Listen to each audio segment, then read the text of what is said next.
Je voulais remercier d'abord Sonat Amian qui a pris à bras-le-corps l'organisation de cette conférence de presse pour la Credo et saluer nos deux invités. Alors, Monseigneur, vous allez parler en français. Notre souci à nous, la Credo, c'est de faire parler des personnes concernées, pas parler en leur place. On ne parle pas en leur lieu et place. On fait parler toutes les communautés, et vous savez que en Orient, les communautés sont en perte de vitesse, leur nombre se réduit de manière dramatique. En 1950, on comptait entre 15 et 20% de chrétiens en Orient, ils ne sont plus que 3 à 4%. Je voudrais le dire avant de céder la parole à Monseigneur Sarkissian, je voudrais dire que la question est importante, ça n'est pas seulement la question de Daesh. Tous ceux que nous avons vus, et nous avons vu dans la Via Recta, qui est l'allée de l'ensemble des églises et de tous les patriarches de Syrie et certains d'entre eux d'Orient, nous avons vu tous les patriarches, ils nous ont tous dit la même chose. Ils nous ont dit que la question n'est pas simplement celle de Daesh, c'est celle de l'ensemble des mouvances islamistes. On passe d'un mouvement à l'autre. Lorsqu'on s'appelle aujourd'hui Al-Nosra, on est aussi violent vis-à-vis de la population que Daesh, que Jaish al-Islam commettait aussi des pogroms et des massacres, qu'on passait d'un mouvement à un autre, et que la question, pour eux, la question est celui d'abord de la réconciliation, mais qu'il faut qu'il y ait, on a entendu le même discours, il faut qu'il y ait des poursuites judiciaires contre ceux qui ont persécuté les populations chrétiennes. Ça veut dire qu'on ne peut pas faire confiance à des musulmans qui nous ont trahis et qui nous ont dénoncés quand on était dans nos villages. Ils ont marqué nos villages. On a entendu ce témoignage à Maaloula, mais on l'a entendu aussi dans la plaine de Ninive, en Irak. On l'a entendu partout dans les camps de réfugiés au Liban, où nous sommes aussi allés à la rencontre des réfugiés. La deuxième question, c'est l'après, c'est la peur que les chrétiens ont que tout ça recommence et que ce n'était qu'un épisode. Et le deuxième élément qui nous font valoir, c'est qu'il y a certes aujourd'hui une pression qui est forte contre les chrétiens, mais il y a une discrimination quotidienne. Il y a une discrimination dans la vie quotidienne des chrétiens, à quelques exceptions près. L'exception, c'est bien sûr le Liban. Il y avait une exception évidemment avec Bachar el-Assad qui était Hafez el-Assad et Bachar el-Assad, ce sont des dictatures certes, mais ce sont des dictatures qui ne vous oppriment que dès lors que vous contestez le pouvoir, mais qui respectent vos rites religieux, et que les chrétiens avaient la possibilité de pratiquer leur culte, la possibilité d'avoir des rites et au vu, au su de tous et en plein jour, d'accéder à certains emplois. Aujourd'hui, nous avons un mouvement dans tous ces pays où les chrétiens sont petit à petit relégués dans des sphères où ils ne peuvent pas accéder à certains emplois. Ce sont des discriminations institutionnelles.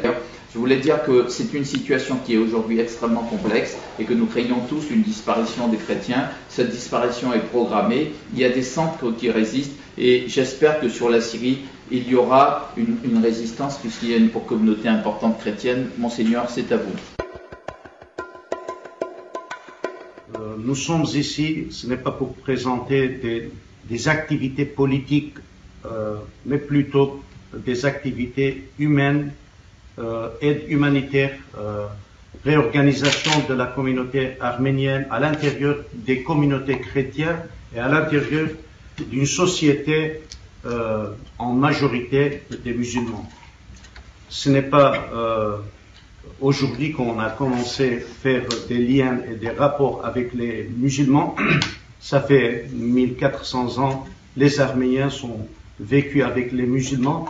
Il est vrai qu'il y avait toujours des tensions, des difficultés, mais ce qu'on a souffert en tant qu'Arméniens et chrétiens, c'était à l'époque de l'Empire ottoman.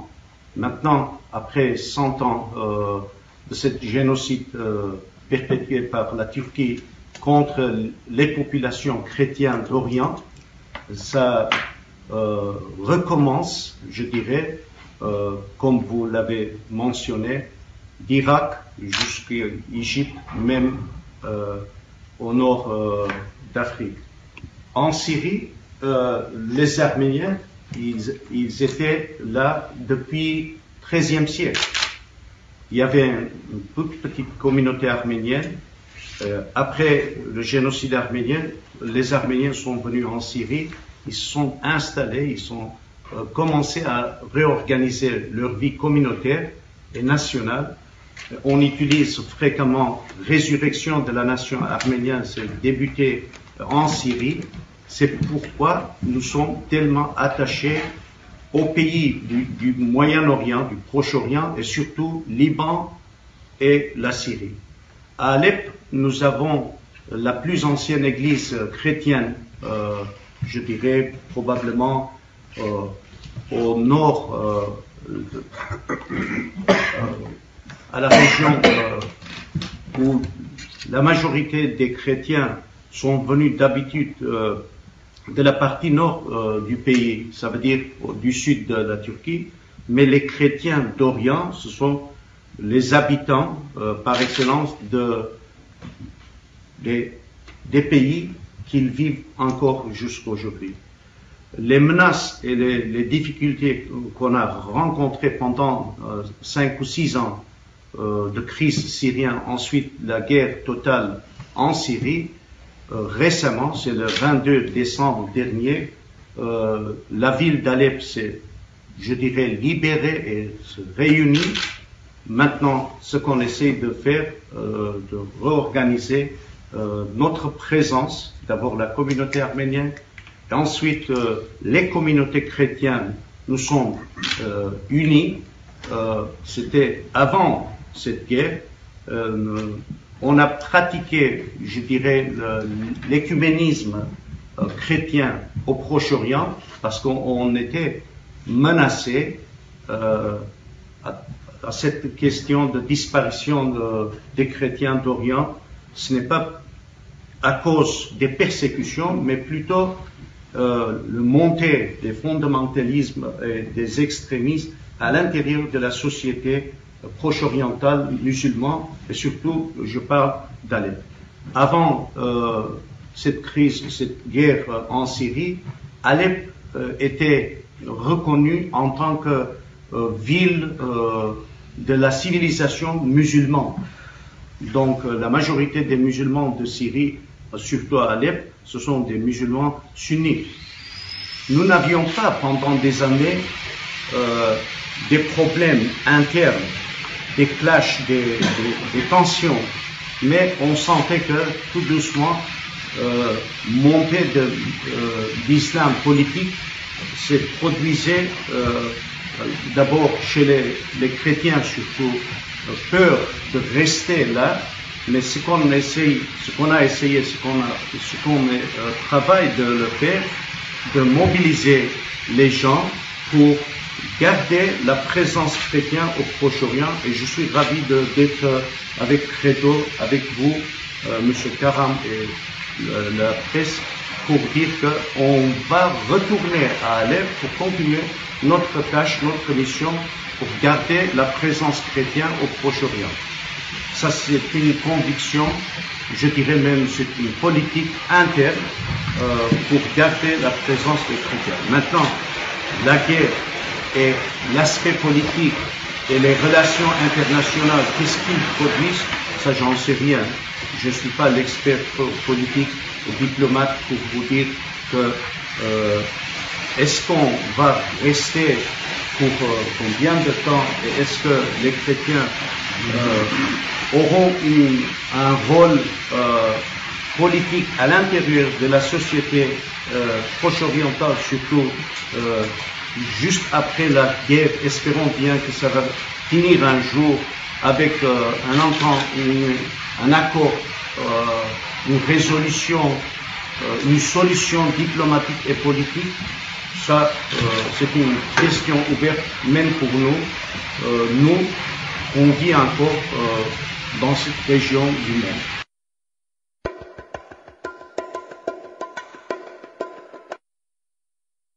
Alep, c'est une ville, on considère dans la diaspora arménienne, comment on peut dire, la communauté mère de diaspora. Donc, les Arméniens, avant la guerre, ils avaient pas seulement des églises, mais des écoles, 40 écoles en Syrie, écoles privées.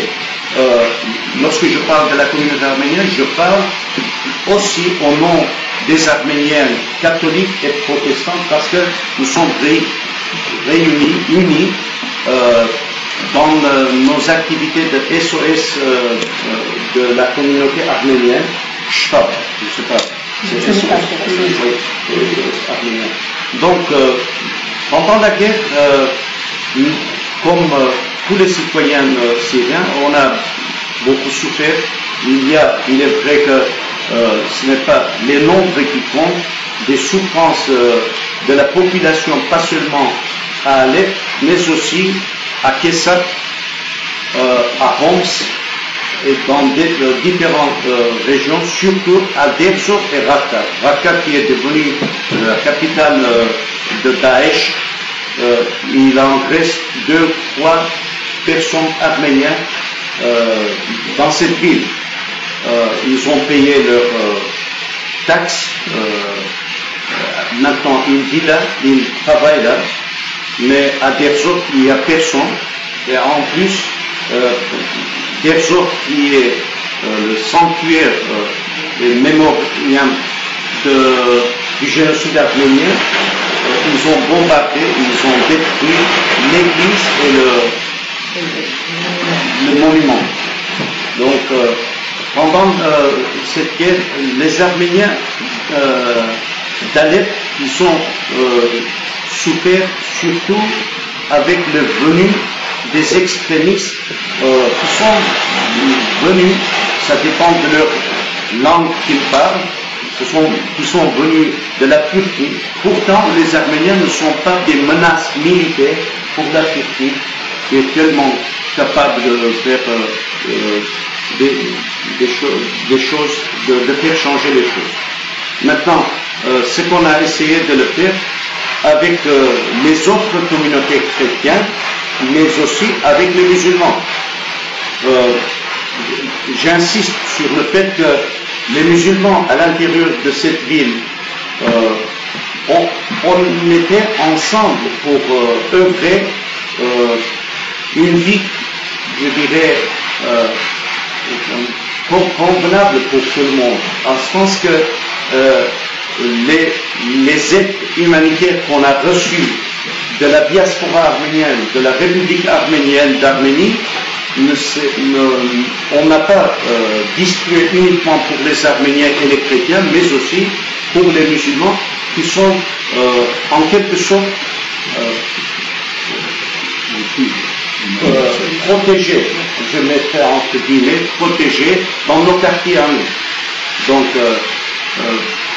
en ce qui concerne la destruction de la communauté, je ne parle pas des bâtiments seulement, je parle de destruction parce que beaucoup des Arméniens sont partis, beaucoup d'Arméniens sont quittés le pays. D'abord, ils sont allés au bord de la mer, Latakia et Tartus, près des frontières libanaises. Et puis, une grande partie des communautés chrétiennes et arméniennes sont allées au Liban. Dans certaines régions de Wadi al-Nasara, il en reste encore des chrétiens pour aujourd'hui. Les Arméniens, ils ont eu l'occasion et l'opportunité d'aller en Arménie, dans la République arménienne, parce que en Syrie, il y a la loi de 2 nationalités. La même chose est en Arménie. Les Arméniens peuvent recevoir facilement l'identité, carte d'identité, passeport arménien. Ça nous a donné la possibilité, au lieu d'entrer dans les camps des réfugiés, aller au Liban, parce qu'il y a une forte présence arménienne là-bas, et plutôt aller en Arménie. Mais on a encouragé les Arméniens, mais on a préféré de ne pas laisser qu'ils partent au-delà des océans à l'autre côté du monde, parce qu'on pense encore même si cette expression peut vous donner l'impression que nous sommes tellement naïfs, de recevoir, de faire retourner certaines familles arméniennes pour recommencer notre vie communautaire. Je vais dire que en Syrie, aujourd'hui, il y a la moitié de la communauté qui existait auparavant, avant la guerre. À Alep, nous sommes presque 15 000 d'Arméniens. Les écoles sont ouvertes. Il est vrai que certaines écoles ont été bombardées pendant cette guerre et détruites. Et il y a des églises qui sont détruites et brûlées même.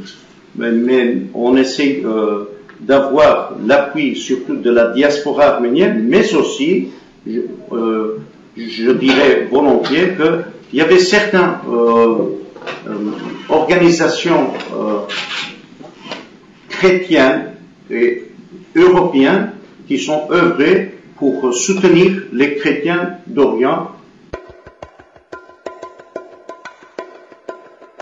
Que peuvent faire les Européens pour qu'au-delà des paroles, qu'il y ait des actes pour aider d'abord pour conserver une vie sociale convenable, vous avez parlé d'actions humanitaires tout à l'heure, mais également pour l'avenir, c'est-à-dire quel avenir aura cette population sur place après toutes ces destructions et comment les grandes nations, selon vous, peuvent contribuer à ce que le développement soit le plus rapidement possible, parce que l'immigration peut se faire pendant la guerre et l'immigration peut se faire aussi après la paix, c'est-à-dire que quand tout va très bien, on voit qu'on n'a plus d'avenir ici, on continue l'immigration.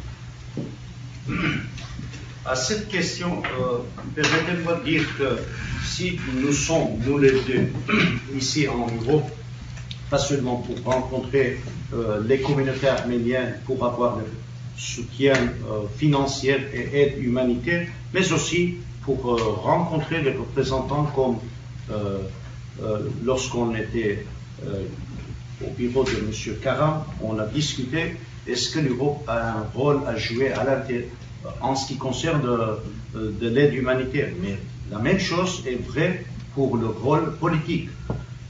L'absence, je dirais, totale dans des activités politiques au Proche-Orient, c'est évident.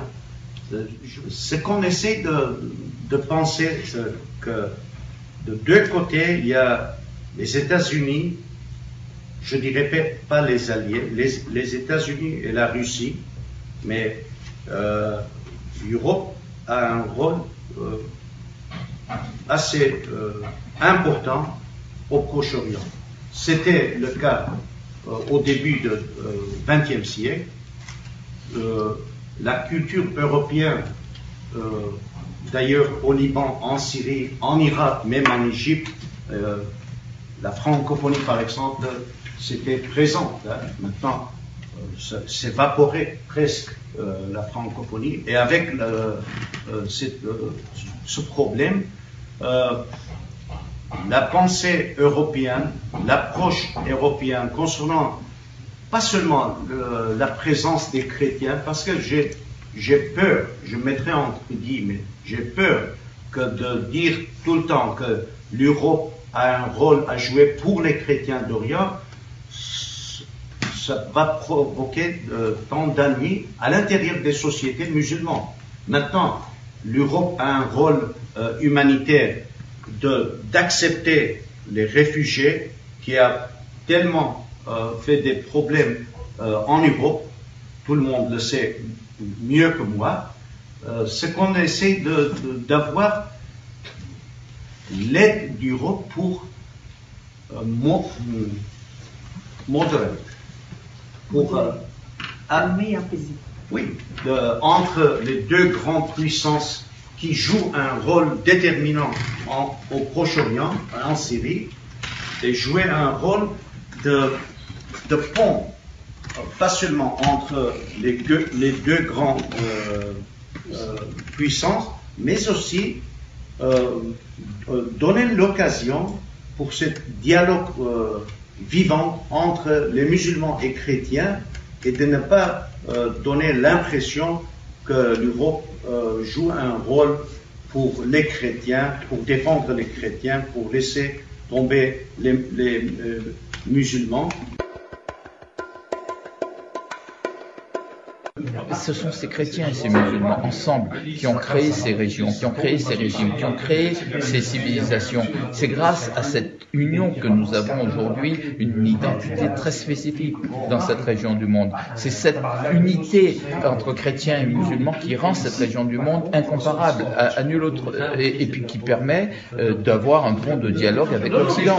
C'est parce que les chrétiens sont importants, parce qu'il y a des minorités importantes, qu'il n'y a pas de confrontation totale entre le monde occidental et le monde arabo-musulman. Et puis que deviendront les communautés musulmanes s'ils se retrouvent à s'affronter entre sunnites et chiites? Parce que c'est la guerre la plus préoccupante aujourd'hui, c'est celle entre les sunnites et les chiites et les chrétiens, finalement subissent le chapelet, c'est-à-dire les persécutions qui viennent des retombées de cette guerre et de la radicalisation intérieure de chacune de ces communautés.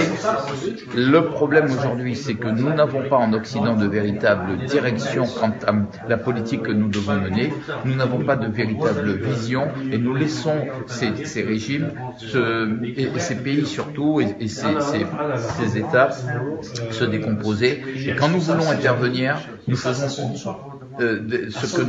qu'il y a de pire, nous faisons de l'ingérence, nous déstabilisons ces régimes et nous finissons par appauvrir ces pays, par les rendre instables, par les rendre ingouvernables. L'Occident ferait mieux de bien réfléchir avant de faire quoi que ce soit dans cette région du monde. Merci.